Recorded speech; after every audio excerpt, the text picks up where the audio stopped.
ಧೃತರಾಷ್ಟ್ರನು, ಹೇ ಸಂಜಯ, ಯುದ್ಧಾಪೇಕ್ಷೆಯಿಂದ ನನ್ನ ಮಕ್ಕಳು ಮತ್ತು ಪಾಂಡವರು ಧರ್ಮಕ್ಷೇತ್ರದಲ್ಲಿ ಸೇರಿದ ನಂತರ ಏನು ಮಾಡಿದರು ಎಂದು ಕೇಳಿದನು.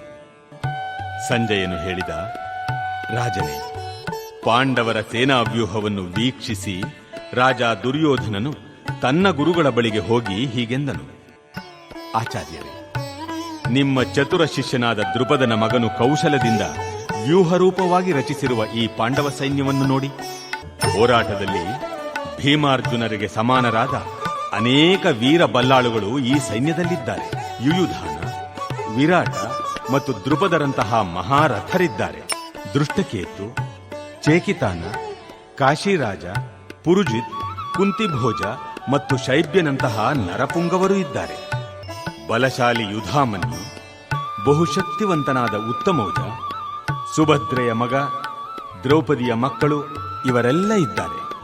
ಇವರೆಲ್ಲ ಮಹಾರಥರು.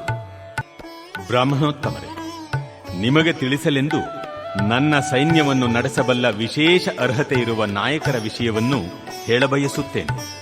ತಾವು ಭೀಷ್ಮರು, ಕರ್ಣ, ಕೃಪ, ಅಶ್ವತ್ಥಾಮ, ವಿಕರ್ಣ, ಸೋಮದತ್ತನ ಮಗನಾದ ಭೂರಿಶ್ರವ ಇವರೆಲ್ಲ ಯಾವಾಗಲೂ ಯುದ್ಧದಲ್ಲಿ ವಿಜಯಿಗಳಾಗುವವರು. ನನಗಾಗಿ ಪ್ರಾಣವನ್ನೇ ಕೊಡಲು ಸಿದ್ಧರಾಗಿರುವ ಇನ್ನೂ ಅನೇಕ ಮಂದಿ ವೀರರಿದ್ದಾರೆ. ಅವರೆಲ್ಲ ವಿವಿಧ ಅಸ್ತ್ರಶಸ್ತ್ರಗಳನ್ನು ಹೊಂದಿರುವವರು. ಎಲ್ಲರೂ ಯುದ್ಧ ವಿಶಾರದರು. ನಮ್ಮ ಶಕ್ತಿಯು ಅಳತೆಯನ್ನು ಮೀರಿತ್ತು. ತಾತ ಭೀಷ್ಮರಿಂದ ನಮಗೆ ಪರಿಪೂರ್ಣ ರಕ್ಷಣೆಯೂ ದೊರೆತಿದೆ. ಭೀಮನು ಎಚ್ಚರದಿಂದ ರಕ್ಷಿಸುತ್ತಿರುವ ಪಾಂಡವರ ಶಕ್ತಿಯಾದರೂ ಮಿತವಾದದ್ದು. ಸೈನ್ಯ ವ್ಯೂಹವನ್ನು ಪ್ರವೇಶಿಸಲು ಇರುವ ಆಯಕಟ್ಟಿನ ಬಿಂದುಗಳಲ್ಲಿ ನಿಮ್ಮ ನಿಮ್ಮ ಸ್ಥಳಗಳಲ್ಲಿ ನಿಂತಿರುವ ನೀವು ಈಗ ಪಿತಾಮಹ ಭೀಷ್ಮರಿಗೆ ಸಂಪೂರ್ಣ ಬೆಂಬಲವನ್ನು ನೀಡಬೇಕು. ಕುರುಕುಲ ಪಿತಾಮಹರಾದ ಮತ್ತು ಪ್ರತಾಪಶಾಲಿಗಳಾದ ಭೀಷ್ಮರು ಉಚ್ಚಸ್ವರದಿಂದ ಸಿಂಹನಾದವನ್ನು ಮಾಡಿ ಶಂಖವನ್ನು ಊದಿದರು. ಇದರಿಂದ ದುರ್ಯೋಧನನಿಗೆ ಹರ್ಷವಾಯಿತು. ಅನಂತರ ಶಂಖಗಳು, ಭೇರಿಗಳು, ಡೋಲು, ತಮಟೆ, ಗೋಮುಖ ಮೊದಲಾದ ವಾದ್ಯಗಳು ಇದ್ದಕ್ಕಿದ್ದಂತೆ ಒಟ್ಟಿಗೆ ಮೊಳಗಿದವು.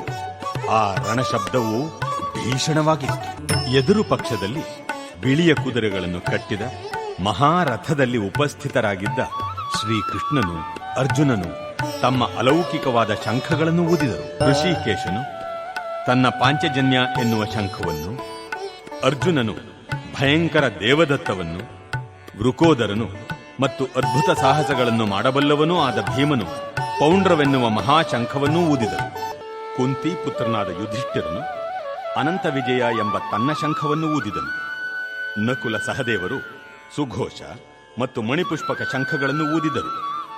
ಅರಸನೇ, ಮಹಾಧನುರ್ಧಾರಿಯಾದ ಕಾಶಿರಾಜ, ಮಹಾರಥನಾದ ಶಿಖಂಡಿ, ದೃಷ್ಟದ್ಯುಮ್ನ, ವಿರಾಟ, ಅಜೇಯನಾದ ಸಾತ್ಯಕಿ, ದ್ರುಪದ, ದ್ರೌಪದಿಯ ಮಕ್ಕಳು, ಮಹಾಬಾಹುವು, ಸುಭದ್ರೆಯ ಮಗನೂ ಆದ ಅಭಿಮನ್ಯು ಎಲ್ಲರೂ ತಮ್ಮ ತಮ್ಮ ಶಂಖಗಳನ್ನು ಊದಿದರು. ಈ ಶಂಖಗಳ ನಾದದಿಂದ ತುಮುಲ ಉಂಟಾಯಿತು. ಭೂಮಿ ಮತ್ತು ಆಕಾಶಗಳಲ್ಲಿ ಪ್ರತಿಧ್ವನಿಯನ್ನು ಮಾಡುತ್ತಾ ಅದು ಕೌರವರ ಹೃದಯಗಳನ್ನು ಚೂರು ಚೂರು ಮಾಡಿತು. ಹೇ ಅರಸನೇ, ಆಗ ಕಪಿಧ್ವಜನಾದ ಅರ್ಜುನನು ಯುದ್ಧ ಸನ್ನದ್ಧರಾದ ಕೌರವರನ್ನು ನೋಡಿದನು. ತನ್ನ ಧನುಸ್ಸನ್ನು ಎತ್ತಿ ಹಿಡಿದು ಬಾಣಗಳನ್ನು ಬಿಡಲು ಸಿದ್ಧನಾಗಿ ಶ್ರೀಕೃಷ್ಣನಿಗೆ ಈ ಮಾತುಗಳನ್ನು ಹೇಳಿದನು. ಅರ್ಜುನ ಹೇಳಿದ, ಹೇ ಅಚ್ಯುತ, ಯುದ್ಧ ಮಾಡಲು ಸನ್ನದ್ಧವಾಗಿರುವ ಇವರನ್ನು ಮತ್ತು ಈ ಘೋರ ಶಸ್ತ್ರ ಸ್ಪರ್ಧೆಯಲ್ಲಿ ನಾನು ಯಾರೊಡನೆ ಹೋರಾಡಬೇಕೋ ಅವರನ್ನು ನೋಡಲು ಸಾಧ್ಯವಾಗುವಂತೆ ಈ ಎರಡು ಸೈನ್ಯಗಳ ಮಧ್ಯೆ ನನ್ನ ರಥವನ್ನು ನಿಲ್ಲಿಸು. ದುರ್ಬುದ್ಧಿಯವನಾದ ಧೃತರಾಷ್ಟ್ರನ ಮಗನನ್ನು ಸುಪ್ರೀತಗೊಳಿಸುವ ಅಪೇಕ್ಷೆಯಿಂದ ಯುದ್ಧ ಮಾಡಲು ಇಲ್ಲಿಗೆ ಯಾರು ಯಾರು ಬಂದಿದ್ದಾರೆ ಎಂದು ನಾನು ನೋಡಲು ಬಯಸುತ್ತೇನೆ. ಸಂಜಯನು ಹೇಳಿದ, ಹೇ ಭರತವಂಶಜನೇ, ಅರ್ಜುನನ ಈ ಮಾತುಗಳನ್ನು ಕೇಳಿ ಶ್ರೀಕೃಷ್ಣನು ಎರಡು ಸೈನ್ಯಗಳ ನಡುವೆ ತನ್ನ ಶ್ರೇಷ್ಠ ರಥವನ್ನು ನಿಲ್ಲಿಸಿದ. ಭೀಷ್ಮ, ದ್ರೋಣ ಮತ್ತು ಜಗತ್ತಿನ ಇತರ ರಾಜರ ಮುಂದೆ ರಥವನ್ನು ನಿಲ್ಲಿಸಿ ಭಗವಂತನು, ಪಾರ್ಥ, ಇಲ್ಲಿ ನೆರೆದಿರುವ ಎಲ್ಲ ಕೌರವರನ್ನು ನೋಡು ಎಂದನು. ಅರ್ಜುನನು ಎರಡು ಸೈನ್ಯಗಳಲ್ಲಿಯೂ ಇದ್ದ ತನ್ನ ಚಿಕ್ಕಪ್ಪ ದೊಡ್ಡಪ್ಪಂದಿರನ್ನು, ತಾತಂದಿರನ್ನು, ಗುರುಗಳನ್ನು, ಸೋದರ ಮಾವಂದಿರನ್ನು, ಸೋದರರನ್ನು, ಮಕ್ಕಳನ್ನು, ಮೊಮ್ಮಕ್ಕಳನ್ನು, ಸ್ನೇಹಿತರನ್ನು, ಮಾವಂದಿರನ್ನು ಹಿತೈಷಿಗಳನ್ನೂ ನೋಡಿದನು. ಕುಂತಿಯ ಮಗ ಅರ್ಜುನನು ಈ ಎಲ್ಲ ನೆಂಟರಿಷ್ಟರನ್ನು ಕಂಡಾಗ ತುಂಬ ಭಾವಪರವಶನಾಗಿ ಹೀಗೆ ಹೇಳಿದನು. ಅರ್ಜುನನು ಹೇಳಿದನು, ಕೃಷ್ಣ, ಯುದ್ಧಾಭಿಲಾಷೆಯಿಂದ ಇಲ್ಲಿ ಸಮಾವೇಶಗೊಂಡಿರುವ ನನ್ನ ನೆಂಟರಿಷ್ಟರನ್ನು ನೋಡಿ ನನ್ನ ಅವಯವಗಳು ಕಂಪಿಸುತ್ತಿವೆ, ಬಾಯಿಯು ಒಣಗುತ್ತಿದೆ. ನನ್ನ ಶರೀರವು ಕಂಪಿಸುತ್ತಿದೆ, ಕೂದಲು ನಿಮಿರುತ್ತಿದೆ, ಗಾಂಡೀವ ಧನುಸ್ಸು ಕೈಯಿಂದ ಜಾರುತ್ತಿದೆ ಮತ್ತು ನನ್ನ ಚರ್ಮವು ಉರಿಯುತ್ತಿದೆ. ಹೇ ಕೇಶವ, ಇಲ್ಲಿ ನಿಲ್ಲುವುದಕ್ಕೂ ನನಗೆ ಆಗುತ್ತಿಲ್ಲ. ನನ್ನನ್ನೇ ನಾನು ಮರೆಯುತ್ತಿದ್ದೇನೆ. ನನ್ನ ಮನಸ್ಸು ಸುತ್ತುತ್ತಿದೆ, ಅಶುಭ ಸೂಚಕ ಶಕುನಗಳೇ ಕಾಣುತ್ತಿವೆ. ಹೇ ಕೃಷ್ಣ, ಯುದ್ಧದಲ್ಲಿ ನನ್ನ ಬಂಧುಗಳನ್ನೇ ಕೊಲ್ಲುವುದರಿಂದ ನನಗೆ ಯಾವ ಶ್ರೇಯಸ್ಸೂ ಆಗಲಾರದು. ಅನಂತರವೂ ನಾನು ಯಾವುದೇ ವಿಜಯವನ್ನಾಗಲಿ ರಾಜ್ಯವನ್ನಾಗಲಿ ಸುಖವನ್ನಾಗಲಿ ಬಯಸಲಾರೆ. ಹೇ ಗೋವಿಂದ, ಯಾರಿಗೋಸ್ಕರ ನಾವು ರಾಜ್ಯ ಸುಖವನ್ನು ಮತ್ತು ಬದುಕನ್ನು ಸಹ ಬಯಸುತ್ತೇವೆಯೋ ಅವರೇ ನಮ್ಮ ವಿರುದ್ಧವಾಗಿ ಯುದ್ಧಕ್ಕೆ ಸನ್ನದ್ಧರಾಗಿರುವಾಗ ಅವುಗಳಿಂದ ಏನು ಪ್ರಯೋಜನ? ಹೇ ಮಧುಸೂದನ, ಆಚಾರ್ಯರು, ಪಿತರು, ಪುತ್ರರು, ಪಿತಾಮಹರು, ಸೋದರ ಮಾವಂದಿರು, ಮೊಮ್ಮಕ್ಕಳು, ಭಾವಮೈದಂದಿರು ಮತ್ತು ಇತರ ಬಂಧುಗಳು ತಮ್ಮ ರಾಜ್ಯಗಳನ್ನು ಧನವನ್ನು ತ್ಯಜಿಸಲು ಸಿದ್ಧರಾಗಿ ನನ್ನ ಮುಂದೆ ನಿಂತಿದ್ದಾರೆ.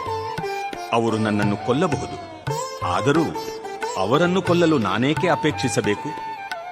ಹೇ ಜನಾರ್ದನ, ಈ ಭೂಮಿಯ ಮಾತಿರಲಿ 3 ಲೋಕಗಳನ್ನು ನನಗೆ ಕೊಡುವುದಾದರೂ ನಾನು ಇವರೊಡನೆ ಯುದ್ಧ ಮಾಡಲು ಸಿದ್ಧನಾಗಿಲ್ಲ. ಧೃತರಾಷ್ಟ್ರನ ಮಕ್ಕಳನ್ನು ಕೊಂದು ನಮಗೆ ಯಾವ ಸಂತೋಷ ಬಂದೀತು? ಇಂತಹ ಆಕ್ರಮಣಕಾರರನ್ನು ಕೊಂದರೆ ನಮಗೆ ಪಾಪವೇ ಘಟಿಸುತ್ತದೆ. ಆದ್ದರಿಂದ ಧೃತರಾಷ್ಟ್ರನ ಮಕ್ಕಳನ್ನು, ನಮ್ಮ ಸ್ನೇಹಿತರನ್ನು ನಾವು ಕೊಲ್ಲುವುದು ಸರಿಯಲ್ಲ. ಭಾಗ್ಯದೇವತೆಯ ಪತಿಯಾದ ಮಾಧವನೇ, ನಮ್ಮ ಬಂಧುಗಳನ್ನು ಕೊಂದು ನಾವು ಏನನ್ನು ಪಡೆಯುತ್ತೇವೆ? ನಾವು ಸುಖವಾಗಿರಲು ಹೇಗೆ ಸಾಧ್ಯ? ಹೇ ಜನಾರ್ದನ, ಈ ಜನರ ಹೃದಯಗಳು ಸಂಪೂರ್ಣವಾಗಿ ದುರಾಶೆಗೆ ವಶವಾಗಿವೆ. ನಮ್ಮ ಕುಟುಂಬದವರನ್ನು ಕೊಲ್ಲುವುದರಲ್ಲಾಗಲಿ ಮಿತ್ರದ್ರೋಹದಲ್ಲಾಗಲಿ ಇವರಿಗೆ ದೋಷವೇನೂ ಕಾಣುವುದಿಲ್ಲ. ಆದರೆ ಕುಲಕ್ಷಯವನ್ನು ಮಾಡುವುದು ಪಾಪವೆಂದು ತಿಳಿದ ನಾವು ಈ ಪಾಪ ಕಾರ್ಯವನ್ನೇಕೆ ಮಾಡಬೇಕು? ಕುಲಕ್ಷಯವಾದರೆ ಸನಾತನವಾದ ಕುಲಧರ್ಮವು ನಾಶವಾಗುತ್ತದೆ. ಧರ್ಮವು ನಷ್ಟವಾದರೆ ಕುಟುಂಬದಲ್ಲಿ ಉಳಿದ ಭಾಗವು ಅಧರ್ಮದ ವಶವಾಗುತ್ತದೆ. ಹೇ ಕೃಷ್ಣ, ಕುಟುಂಬದಲ್ಲಿ ಅಧರ್ಮವು ಪ್ರಧಾನವಾದಾಗ ಕುಲಸ್ತ್ರೀಯರು ನೀತಿಭ್ರಷ್ಟರಾಗಿ ಅನಿಷ್ಟ ಸಂತಾನ ಸೃಷ್ಟಿಯಾಗುತ್ತದೆ. ಬೇಡದ ಜನರ ಸಂಖ್ಯೆ ಹೆಚ್ಚಿದರೆ ಅದು ಸಂಸಾರದ ಬದುಕನ್ನು ಮತ್ತು ಸಂಸಾರದ ಸಂಪ್ರದಾಯವನ್ನು ನಾಶಗೊಳಿಸಿದವರ ಬದುಕನ್ನು ನರಕ ಸದೃಶ ಮಾಡುತ್ತದೆ. ಇಂತಹ ಭ್ರಷ್ಟ ಸಂಸಾರಗಳ ಪೂರ್ವಿಕರು ಪತನ ಹೊಂದುತ್ತಾರೆ. ಏಕೆಂದರೆ ಅವರಿಗಾಗಿ ನಡೆಯಬೇಕಾದ ಪಿಂಡೋದಕ ಕ್ರಿಯೆಗಳು ಸಂಪೂರ್ಣವಾಗಿ ನಿಂತು ಹೋಗುತ್ತವೆ. ಕುಟುಂಬದ ಸಂಪ್ರದಾಯವನ್ನು ನಾಶ ಮಾಡಿ ಬೇಡದ ಮಕ್ಕಳನ್ನು ಸೃಷ್ಟಿಸುವವರ ದುಷ್ಕರ್ಮದಿಂದ ಎಲ್ಲ ಸಮುದಾಯ ಯೋಜನೆಗಳು, ಕುಟುಂಬ ಕಲ್ಯಾಣ ಚಟುವಟಿಕೆಗಳು ನಾಶವಾಗುತ್ತವೆ. ಜನರನ್ನು ಪಾಲಿಸುವ ಹೇ ಜನಾರ್ದನ, ಕುಟುಂಬದ ಸಂಪ್ರದಾಯವನ್ನು ನಾಶ ಮಾಡುವವರು ನರಕವಾಸಿಗಳಾಗುತ್ತಾರೆ ಎಂದು ಗುರುಶಿಷ್ಯ ಪರಂಪರೆಯಿಂದ ಕೇಳಿದ್ದೇನೆ. ಅಯ್ಯೋ, ಮಹತ್ತಾದ ಪಾಪ ಕಾರ್ಯಗಳನ್ನು ಮಾಡಲು ನಾವು ಸಿದ್ಧತೆ ಮಾಡಿಕೊಳ್ಳುತ್ತಿದ್ದೇವೆ ಎನ್ನುವುದು ಎಂತಹ ಆಶ್ಚರ್ಯದ ಸಂಗತಿ. ರಾಜ್ಯ ಸುಖದ ಲೋಭದಿಂದಾಗಿ ನಾವು ಸ್ವಜನರನ್ನು ಕೊಲ್ಲಲು ಸಂಕಲ್ಪ ಮಾಡಿದ್ದೇವೆ. ಶಸ್ತ್ರವಿಲ್ಲದ ಮತ್ತು ಪ್ರತೀಕಾರ ಮಾಡದಿರುವ ನನ್ನನ್ನು ಶಸ್ತ್ರಪಾಣಿಗಳಾದ ಧೃತರಾಷ್ಟ್ರ ಪುತ್ರರು ರಣಭೂಮಿಯಲ್ಲಿ ಕೊಂದರೆ ಅದು ನನಗೆ ಒಳ್ಳೆಯದೇ. ಸಂಜಯನು ಹೇಳಿದನು.